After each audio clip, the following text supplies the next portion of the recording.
welcome to the March 9th, 2021 Ordinance Committee meeting. Ms. Crisante, would you call roll, please? Councilmember Sneddon. Here. Mayor Pro Tem Oscar Gutierrez. Present. Chair Jordan. And here. And we'll entertain any public comment of items that aren't on today's agenda. Ms. Crisante, I'll let you determine whether we have any. For those who would like to speak on items not on the agenda, go ahead and raise your hand within the app. Currently, there's no one that is raising their hand. Chair Jordan? Very good. Oh, I'm sorry. Mark Alvarez has raised his hand. Okay.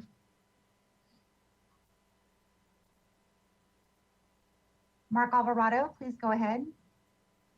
I apologize. I will wait till the item that I wanted to speak on. I have finger happy there. Sorry. That's okay. Nobody else? Okay. Then we'll move on to our first item today, which is a revisit of a continued item involving historic resource ordinance amendments.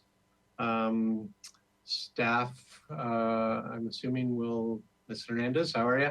I'm assuming you will carry on from a couple weeks ago and lead us to the home base, right? I hope so. Yes. Thank you, Chair Jordan and committee members. As you know, I'm Nicole Hernandez, the city architectural historian, and joining me today, I also have Deputy City Attorney John Doimus, as well as Irman Zweta, the supervisor for historic preservation and design review, and Renee Brook, the city planner, is here as well. If you'll go to the next slide, please. We are here today for the purpose of the hearing is to present the edits made to the Historic Resources Ordinance based on the recommendations of the Ordinance Committee on February 23rd, 2021. Next slide. I'm just going to walk through some of the changes. On page 5, we did adjust the numbering of chapter 35.7 to include the section 35.7.030. We adjusted the other sections accordingly. There was one we didn't catch on page 32 that was brought up in public comment, and we will be correcting that, which we appreciate very much. Next slide. On page 21, we clarified that 3300.080H refers to the historic related definitions as a whole group. So we eliminated the alphabetical subsections to prevent any confusion. Next slide. On page 21 for section 1, or for section 30, 157.110, we divided up the review of work or construction into 3 categories: major alterations, minor alterations, as well as ordinary maintenance. These are corresponding to the changes in review standard and the particular city body for the type of work done and on what type of structure and location. Next slide. So the major alterations, we clarified that all major alterations are reviewed by the Historic Landmarks Commission. Next slide. And that we clarified that minor alterations to landmarks or structures within El Pueblo Viejo Landmark District will be reviewed by the Historic Landmarks Commission to comply with section 817 of the city charter. Next slide. And we edited the document to state that minor alterations on structures of merit, structures in the historic resources inventory, or within a historic district overlay zone may be reviewed by the architectural historian if the project meets the standards of the Secretary of Interior standards for the treatment of historic resources. And just for clarification, on page 44, we do define qualified professional and historic preservation, and those are qualifications and experiences as defined by the Secretary of Interior. And I went through that definition really clearly and carefully with the State Historic Preservation Office so that we are consistent with national and state terminology and best practices. Next slide. On page 22, we also clarified the definition of ordinary maintenance to something with no visual changes on any structure or location may be reviewed by the architectural historian. This really does, the division of these assures that proper level of review is being completed for any work done to a historic resource Yet this will also prevent long waits for review for simple maintenance projects and minor alterations so that, you know, for example, if someone needs a roof repaired, they can get that done in a timely manner. Next slide. Page 32. We revised the section 3220020BF to clarify that the exception to the historic landmarks purview has been revised to clarify that any public interest exception for public facility or city facility must first be decided by city council before proceeding in the process. As we discussed on the February 23rd meeting, this will prevent the facility from going through HLC, not really liking their answer, and then asking for an exemption. So this clarifies that at the beginning. Next slide. And on page 39, the section 237.070C has been changed by adding subsection 2 that clarifies the language that the process for approving or denial of a historic district overlay zone by the Planning Commission must be forwarded to City Council for their review and for a final decision. And next slide. And on page 41 through 46, as I mentioned earlier in the definitions, we removed all the subsection letters of the alphabet so there's no confusion. And we also indented all the definitions and italicized them so they look like one group. And it's similar to how, and it mimics how we treat the separate definitions for the coastal zone and other groupings like that in that section. Next slide, please.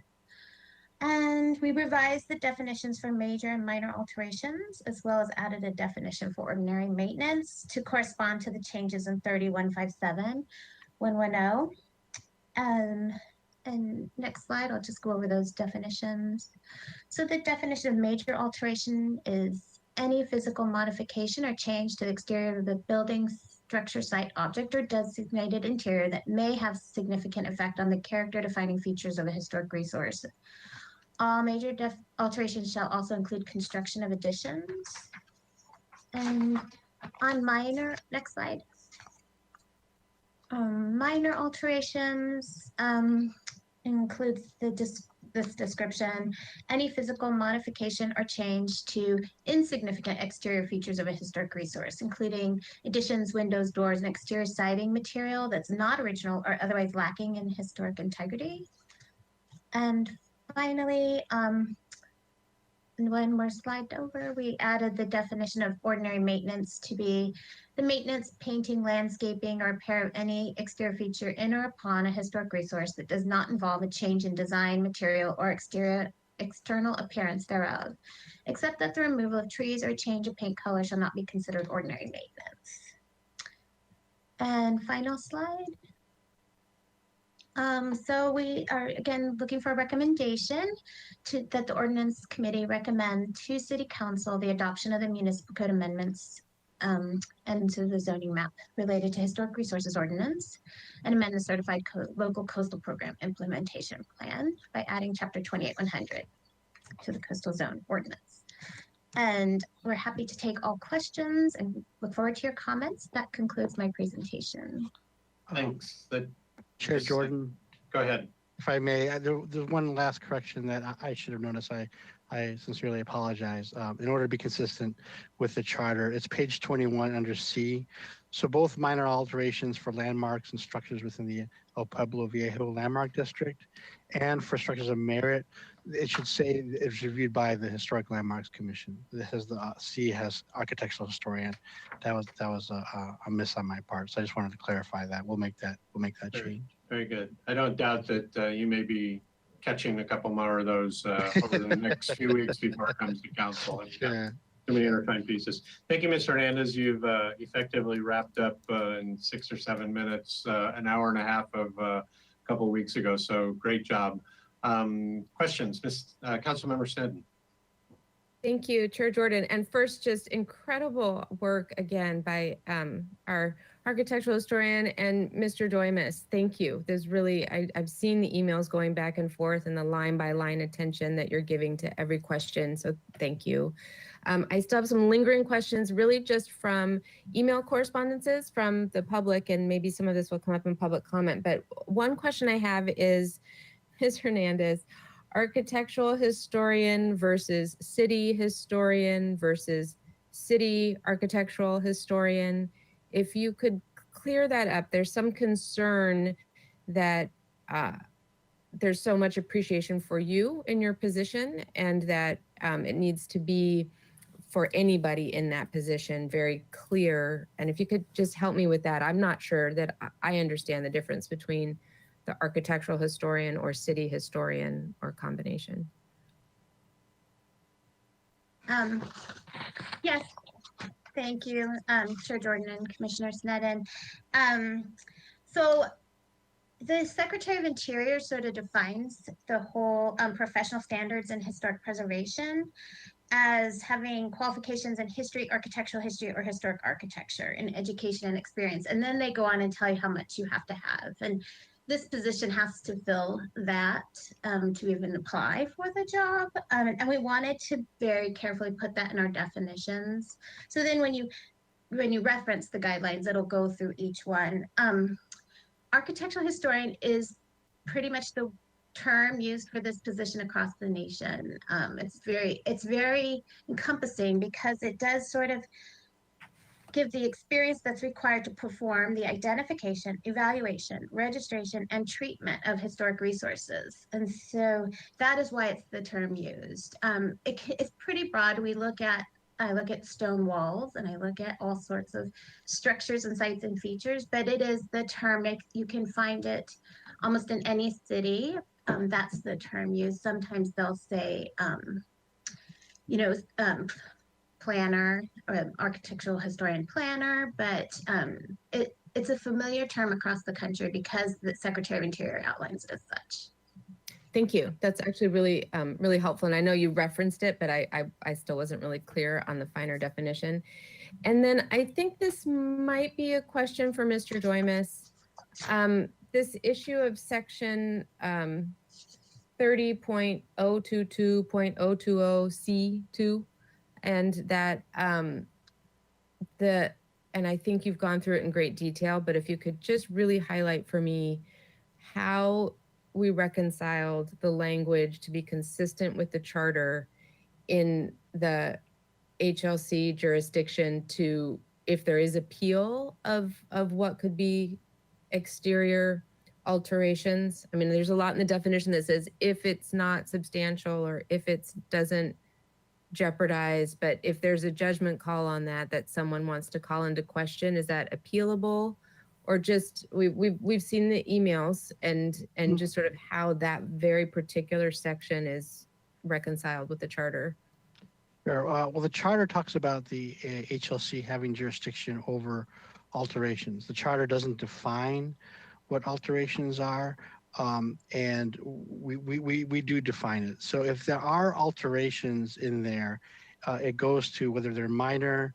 That's why I want to make that clarification in subsection C. If there are any type of major or minor alterations, we'll go to the HLC for review.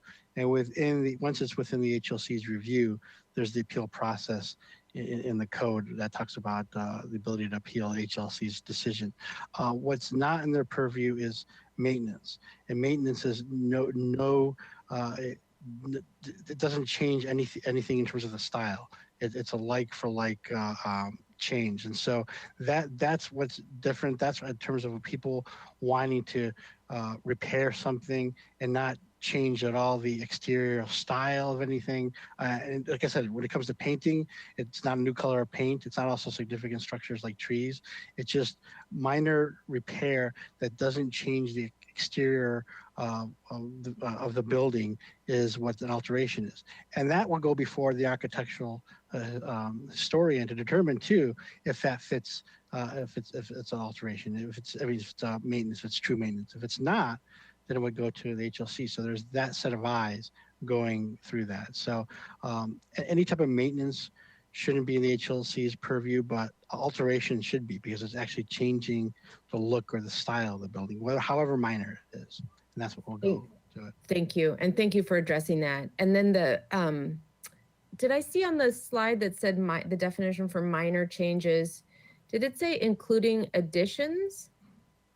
I didn't think it would say that, but I thought that's what I heard on the definition for minor physical modification or change to insignificant exterior features, Yes, including additions. that would be if there was an addition put on the building that wasn't original and they wanted to like edit it in some way. Okay. So So say like you have a rear addition. Sorry, previously existing additions, not a modification, not Right. addition as defined as a minor modification. Okay. Correct. Yeah, Councilmember Sneddon, changes to additions. That's how. Okay. Okay. Thank you. I just thank you. Sure. Okay. And I think we might have just a tiny discussion after public comment on maybe some of those, but thank you for answering those questions.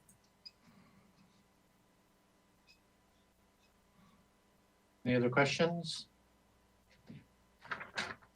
I have a couple or I think just one for Ms. Hernandez. If you could just remind me, I had this down in my notes and frankly, I just don't remember if I asked last week. Could you go over again how this affects or doesn't affect the installation of solar? Where I think we talked about this and there was like maybe a size of solar or something, but I'll let you remind me because I can't really tell. Yes, thank you, Chair Jordan. So most solar is completely exempt from review, even on landmarks. And the only time it's really triggered is it's really large facilities. And I don't have the exact number of what it triggers, something that large. But if you were a landmark even and you had a red tile roof, you could put solar panels on that roof. You're completely exempt from design review, and that's per the state. When we were at Planning Commission, they wanted us to put some guidelines in to just guide people how to do it, so it's compatible, which we have some, and we can expand on that a little, but most of it's exempt from our review.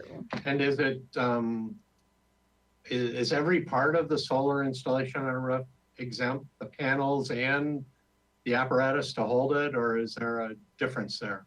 I think, actually, Mr. Doimus might want to clarify, but I think the structure underneath is not exempt. So if Okay. you're building a new structure to put the solar on, that would be under design So review. that's why lot The 10 garage- down the the street, garage. yeah, so, or wherever it was, the discussion is on what's holding those up, basically like a carport kind of thing, holding those up. That discussion ends up in a design board, but the allowance for the panels themselves is not a design consideration. Those are granted, as long as that's not meeting the size, the super size of where it would be so big. Does that sound right, Mr. Doimus? Correct, Chair Jordan. If you're changing the roof, that could be under design review, but the panels itself not. But if you're maintaining the same roof and not changing that, that's holding it up, then Okay. that wouldn't be. So I'm kind of looking right out at the Adobe, right out my window across De La Guerra. And to put solar on that roof, you would have to change the roof, right? You would have to have some holders or something holding those panels 6 inches or 4 inches up off the tile. You would have to certainly, looking at the contours of that tile roof, you would certainly be down there doing some type of structural change on that roof. All that would fall within the design segment, but the presentation of solar panels looking at me would not, right? Chair Jordan, off the top of my head, I don't know if the extensions, like you creating some type of modification to hold that, the panels would fall under design review because it may be strictly for the benefit of the solar panel. Right. Maybe that's something we can come back to you on that. That may be exempt for review too if it's for the true benefit of the panel. We'll get a chance. But I'm not counsel. 100% certain. Yeah, Sure, because sure. I don't literally never, I don't want to say ever, but I swear I've seen some, but literally every solar installation I ever see is held by something. It's not just panels flat on the roof, or it's not just Tesla tiles. They always have a post holding up the solar panels or some type of apparatus. Hi, Ms. Breck. Hello, Chair Jordan. And I think this is something we can definitely confirm in time for City Council, the distinction between the structure supporting the panels and the panels themselves. The example of the Granada Garage solar installation is the fact that the structures to support those panels is essentially a carport covering and adding to the building height. So that was captured through design review and subject to Planning Commission consideration for exceeding the 45-foot building height limit too. So I think the distinction there is that the carport itself was necessary as a design feature to support those panels. And so it was subject to discretionary review, but let's make sure we have that we're all on the same page by the time we get to City Council. I'll ask that question again. I know, so if I look out at Anacapa and De La Guerra too, I know that building, there's a law office in the bottom, that first building that's 2-story across the way. I don't think you know it, but that's some kind of one of the categories of structures too. But it's got a slanted roof that's immediately facing south. And it just, I just know, I guess it's not really a question. I just know we're going to look for solar more and more in the future. And are we, for small applications like that one-offs, are we ready to give it up, so to speak, for smaller applications, or is it kind of some kind of shake and bake that we'll let you have the panels, but we won't let you have the apparatus to hold them up? And why not just review the whole thing then, you know? So if you could come back when we get to council, I'll ask that question again and just kind of help me with that. Thanks. No further questions. Ms. Crisante, let's go to public comment then, please. Chair Jordan, at this time, take that back. Mary Louise Days has raised her hand, and Mark Alvarado. First, we'll go with Mary Louise Days. Please go ahead. Thank you. Mr. Chairman, I sent a letter yesterday, and Mr. Doimus has a copy of it. It referred to several rather housekeeping corrections that were needed in the newest draft. But the first item I mentioned on page 7, items 1 and 2, describing the boundaries of El Pueblo Viejo, parts 1 and 2. After the description of part 1, the brief paragraph about both sides of the street and excluding the wharf was placed there instead of after the boundary description for part 2. This paragraph applies to both parts. They do not have separate regulations. So that paragraph should be put back where it exists now and has for many years existed. It needs to be put back after part 2. I mentioned a housekeeping problem with El Encanto District.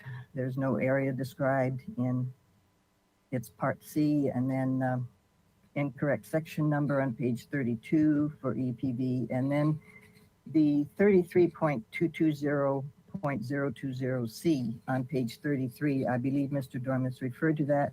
The paragraph on review authority needs to be rewritten to conform with the other corrections that have been made to show that HLC has purview over all alterations to landmarks, including alterations.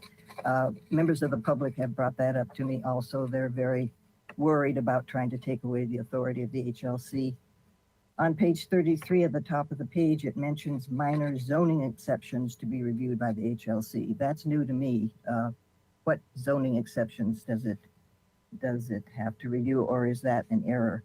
Thank you very much to Mr. Doimus for responding to my letters and comments recently. I think it's helped the document a lot. Thank you, Ms. Days. Next speaker, please, Ms. Crisante.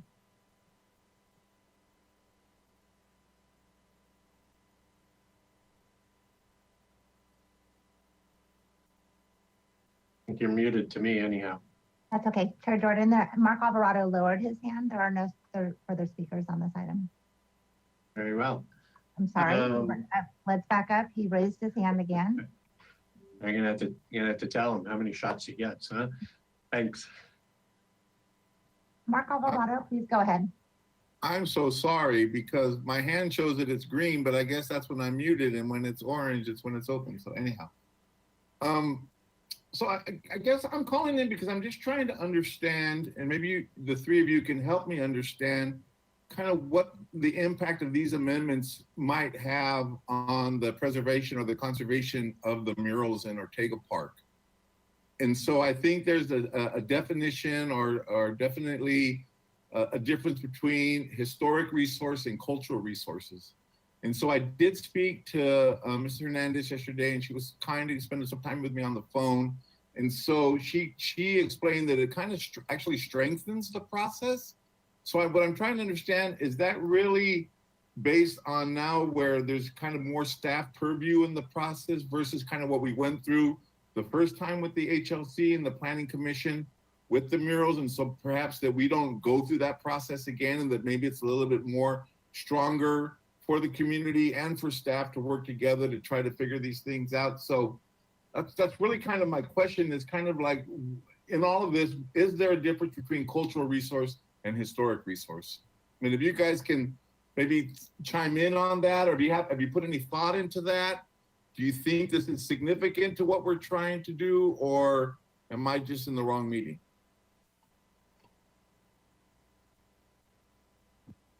Thank you, Mr. Alvarado.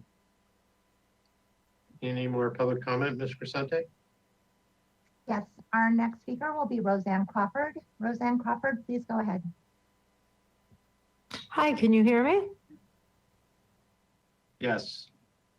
Thank you. My comments, I'll keep very brief. I appreciate all the dialogue and the discussion around clarifying the section 30.220.020.c2b. I believe that's the one that was creating all the confusion about the clarification needed, where it appeared that there was conflict between the HLC's authority and the city to override, or any city staff to circumvent or take away the HLC's authority. And I want to just be really careful and clear that that wording needs to be very specific, because I absolutely do not want to see any amendments to the ordinance that would weaken HLC's authority to override or circumvent it. So I thank you for your time and the great attention and work that you're all paying to that detail. Thank you, Ms. Crawford. Any further speakers, Ms. Crescente? No further speakers. Thank you so much. And so to the committee for additional questions or comments. Ms. Snedden. I've had a round, and I'll defer to Councilmember Gutierrez if you wanted to. Sorry, I should have turned my camera off, and I'll come back on. Thank you, Councilmember Chair. Gutierrez. Thank you, Chair Jordan. I just had a question about what Mr. Alvarado had to say. Not sure if this is the appropriate time to have those concerns answered. Yes.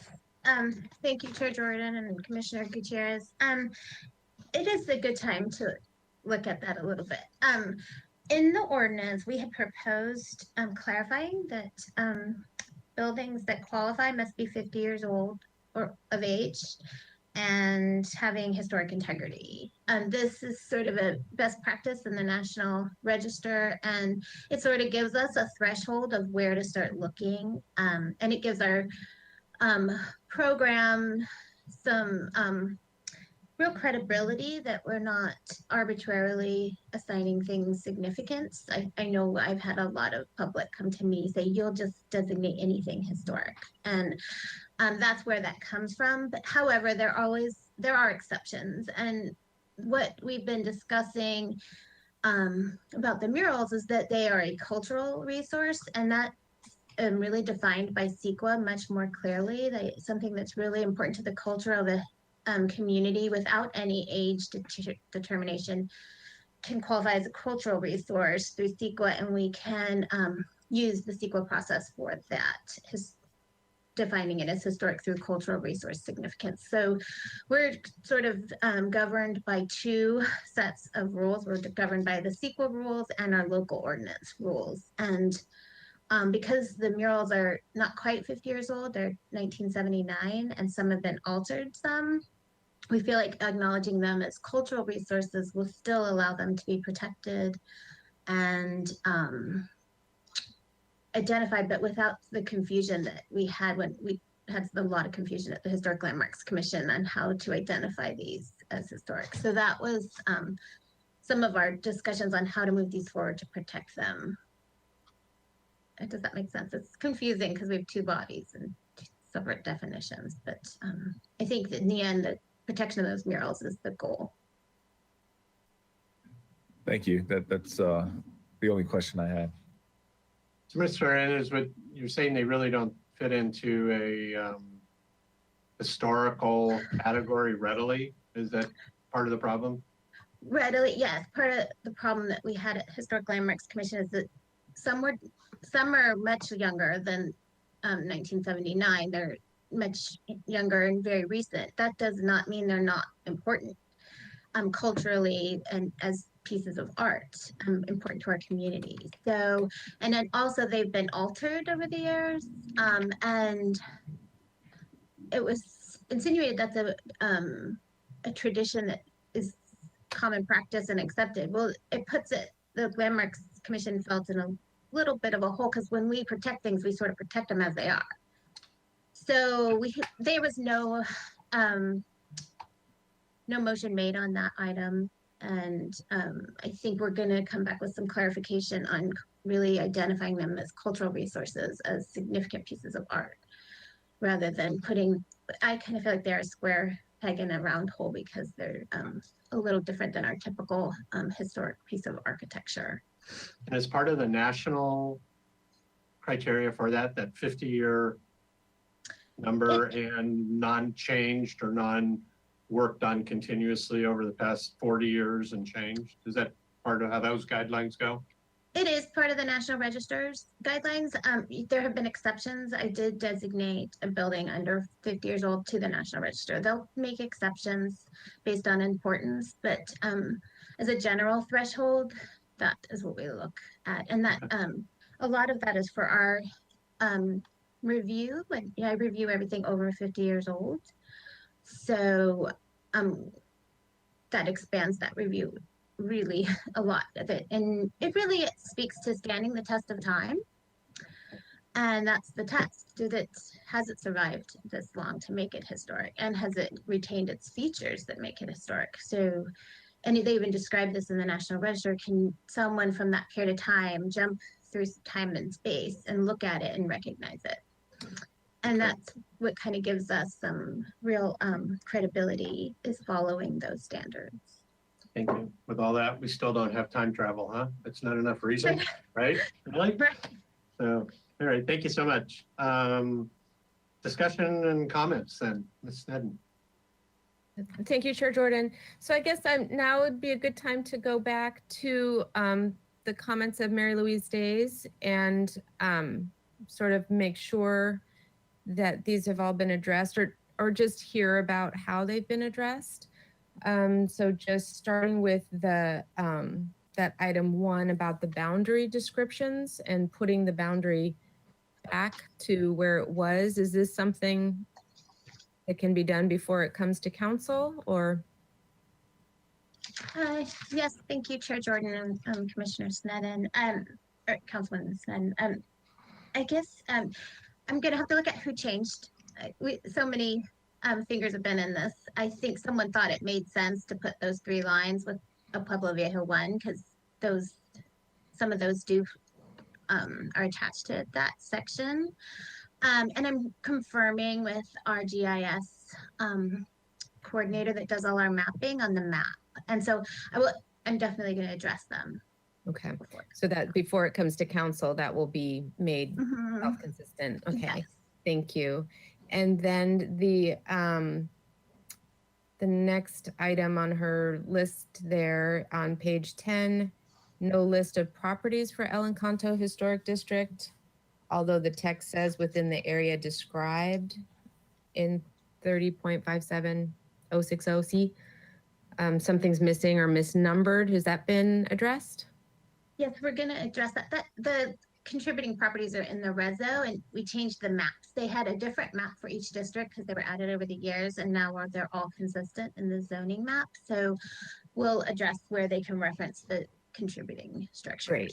Okay, so just want to be sure we just publicly say these out loud, what they are.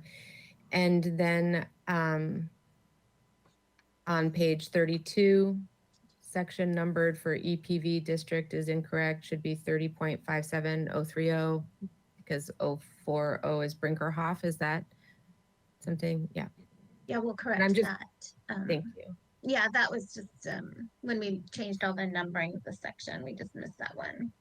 It's been a tremendous workload you've had to make this all self-consistent and then consistent with the charter and all the cross-referencing, and thank you. And thank you to Mary Louise Days for bringing these just incredible attention to every detail. So I think it's helpful. And then the two bigger things there are this the review authority. Right. And I think we're hearing from public comment, and I'm agreeing with that sort of any alteration to the purview of HLC should maybe not be done at this time Yes. because it's okay. Councilmember Shannon, if I may. So it'll correspond with 3057-110, which I believe is on 21. So we'll have review authority say the historic, instead of the review, it'll have the Historic Landmark Commission shall approve, conditionally approve, revise or deny. It'll start off with that. And then it'll have the Historic Landmark Commission shall review applications required by this chapter other than ordinary maintenance.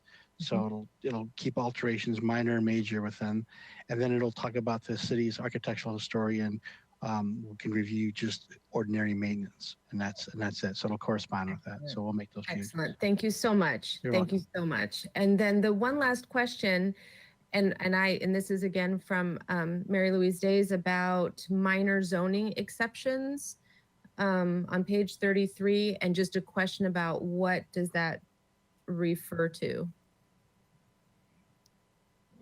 Mr. Chair and council members, with respect to the minor zoning exceptions, as part of the new zoning ordinance update in 2017, new ways to streamline the discretionary process was looked at. And one of the ways was to remove some of the minor projects that used to require a staff hearing officer review for a zoning modification was delegated to the design review boards because they typically included projects that were of neighborhood compatibility nature as well as aesthetics. And so those zoning minor zoning exceptions would include like overheight fences and hedges, windows and doors that are in the setback, or small increases to roof heights. So this has really actually proven to be a really good process change because it was something that the design review boards wanted to see anyway and be able to be the approving body for. Got it. Thank you. Thank you so much for addressing each one of these points. And I think it really needs to be said what an excellent body of work this is and how long awaited it has been, and just so happy that this has been looked at so carefully and moving forward. Thank you. Ms. Angeletta, I guess I just want to make sure I understand that on the MZEs. This actually brings them back into the process. It strengthens the review, not erodes it, right? That's correct. Okay. So it places the review authority to the design review boards. Yeah, I didn't really understand the concern on that question because I'm reading, anytime you read shall in there, it was not shall before, I assume. So, okay, thank you so much. You're welcome. So if there's no further comments or discussion, and we're happy with what we see in front of us and the responses today for work to be done, I would look for a recommendation to move this out of ordinance committee to council. Ms. Sneddon. I'll make the motion to move staff recommendation with the changes as discussed to council. I'll second that. Thank you so much. No discussion. Everybody's discussioned out, I'm hope. And Ms. Crisante, if you would call a roll call vote, please. Thank you. So we're gonna move the recommendations to council as discussed. It was moved by Councilmember Sneddon, second by Mayor Pro Tem Oscar Gutierrez. We'll take a vote. Mayor Pro Tem Oscar Gutierrez, Aye. Councilmember Sneddon, Yes. and Chair Jordan. And I also. So great job.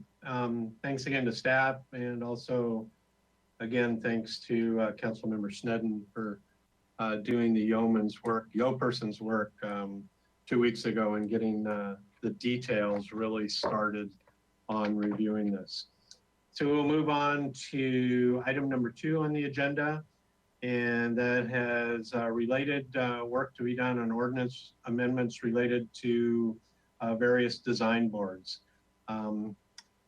Ms. Inzueta, do we get you for this? Great. Yes, you do. Thank you, Chair Jordan and council members. So the proposed amendments to Santa Barbara Municipal Code Title 22 are related to findings and appeal procedures similar to those that you just reviewed and approved for the Historic Resources Ordinance. And they relate specifically to Chapter 2268, which is the Architectural Board of Review Ordinance, and Chapter 2269, which pertains to the Single Family Design Board, and Chapter 2270, which is the sign regulations that the sign committee uses as their regulations. And staff today is requesting a recommendation of adoption of these amendments to City Council. Next slide.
There you go. I think my computer had a glitch. It wouldn't let me unmute myself. Do you want me to Thanks. start all over? I was desperately playing with my cables to figure out if it was me before it was you. And so we let you go on way too long. I think we heard the first slide, and the next slide was when we lost you. Okay. Would you like me to go back to slide 2? Yes, please. Can we go back to slide 2, please? So today's review of the Municipal Code Title 22 Ordinance amendments are specific to Chapter 22.68, which is the Architectural Board of Review Ordinance, and Chapter 2269, which pertains to the Single Family Design Board, and Chapter 2270, which is the Sign Regulation Ordinance, and that pertains to the Sign Committee. And staff is requesting that the Ordinance Committee today recommend adoption of these amendments to City Council. And I'll go through the slides first before my recommendation. So these amendments are being undertaken primarily to be consistent with the concurrent Historic Resource Ordinance amendments that you just now reviewed and and recommended approval to council. And they specifically address the project compatibility analysis for the Architectural Board of Review and the appeal procedures for all the design review bodies. Next slide, please. With respect to the compatibility analysis, the changes are basically to change the consideration terminology to findings. Currently, both the Architectural Board of Review and the Historic Landmarks Commission use this analysis to approve and disapprove projects. So it's their framework in order to make their decision and take their action. And these considerations are more appropriate as findings when they are used as a basis for approval and denial. Next slide, please.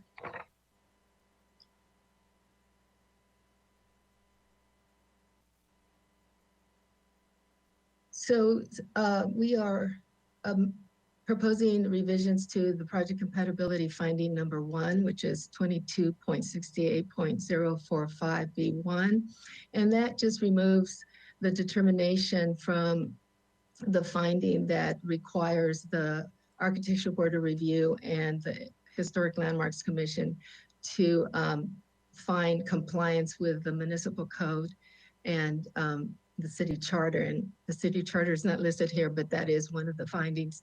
And so that is outside of their purview. So it is going to be removed or proposed to be removed, and it will just remain as being consistent with the guidelines. So that is what the finding will be. Next slide, please.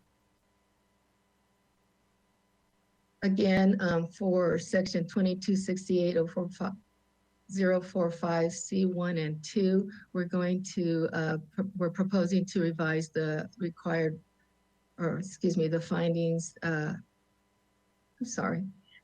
We're proposing to revise findings, the criteria terminology to findings, and also it is intended to mirror the proposed changes in the historic resources ordinance amendment. Next slide, please. For both the Architectural Board of Review and the Single Family Design Review Ordinance, we're also adding the limits on new evidence, similar to the Historic Resources Ordinance amendments, that would prohibit introduction of new evidence at council.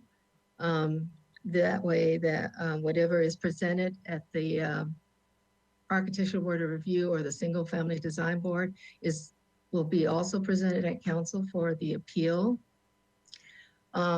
except when council determines that relevant information could not have been provided at that hearing, or information was improperly excluded as part of the ABR or the SFDB hearing.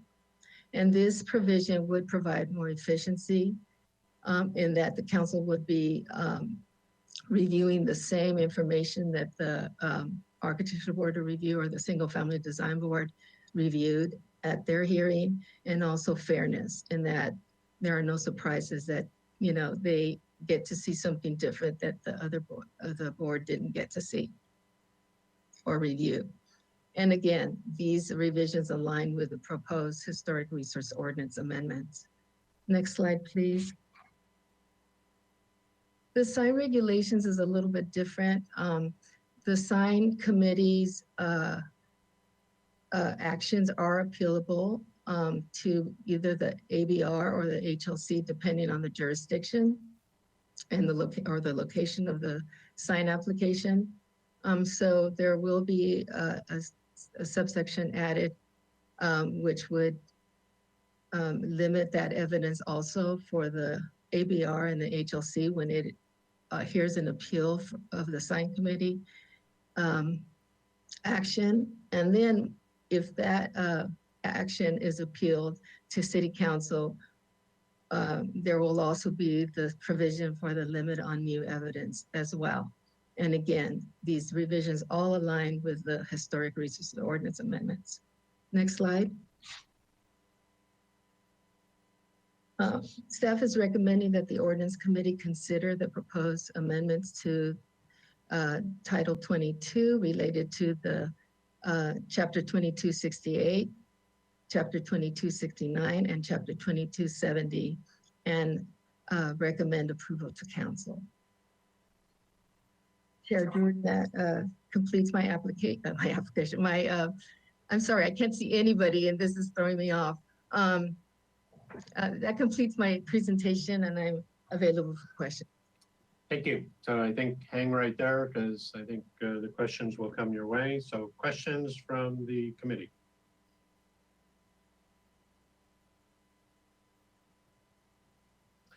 Not a one. I'll start and maybe somebody else will want to kick in. Otherwise, you've done the best job ever. So the new evidence thing, I just would like you to kind of expand on that, and I'll just tell you my experience, and then you guys can just tell me how it relates. So you go through a hearing, you make your presentation, there's public comment, there's questions, and then the members of whatever body you're in front of are going to thumbs up or thumbs down. But as part of that process, they're going to share, presumably, they're doing it well, they're going to discuss or present how they got to where they got to, how they reached their determination. And at that time, the applicant to that process is out of the picture. There's no responses, there's no more input provided. So the ruling is adverse and the applicant wants to appeal it to wherever they're appealing it to. Are they still allowed the opportunity then to specifically address the comments or foundation they heard applicable to the findings or the determination at the next hearing, or does that become new evidence? Chair Jordan, if I may answer to that. To answer your question, they are able to address the decision from, let's say, from the HLC or the ABR as part of their argument. If there's new materials, documents, something else to rule, that would be considered new evidence. And the council does have the leeway to decide if they want to allow that in, whether it's they didn't have access to it before, or it's so important to the argument that it would, fairness would dictate they'd be allowed to have that. But generally what we're trying to do is kind of mimic what you have in court proceedings where you have Superior Court and going to the Court of Appeal, that the record is trying to clean the record up. What the record was below HLC, ABR, single family design, what did they consider? What did they review? And now council gets to take a look at the same items and materials to make their determination if they support the decision or want to overturn the decision. Again, still giving leeway to allow the introduction of new evidence. But of course, recognizing they can reject it because there's the idea of unfairness or surprise, that if you had this evidence before, you should have presented everything below, not wait and see. But if there's a basis, if they want to address the argument, to answer your question, they can do that. This is what the HLC said.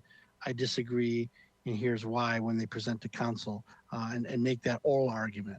Of course they can do that. Any good lawyer would do that. But producing evidence is a different matter. So I know you probably hate to talk about specifics, so would I, but so let's say in the comments as part of the determination, it becomes clear that something was deficient about the presentation put forth to that review board, that they should have provided some information or something. And that's the reason they're being, that is a big reason. Let's just say that's a significant reason that it's being ruled against adversely. Do they have the option to bring that deficiency to council when they go appeal? Yes, and Okay. council can decide to allow it in.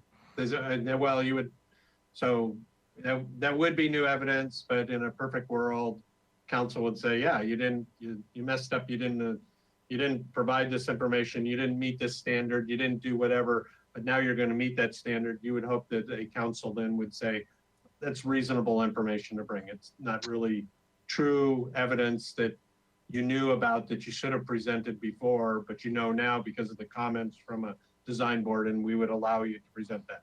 Perfect world? Correct, Okay. Chair Jordan. We're not that harsh. We're just trying to administer a Okay. little bit.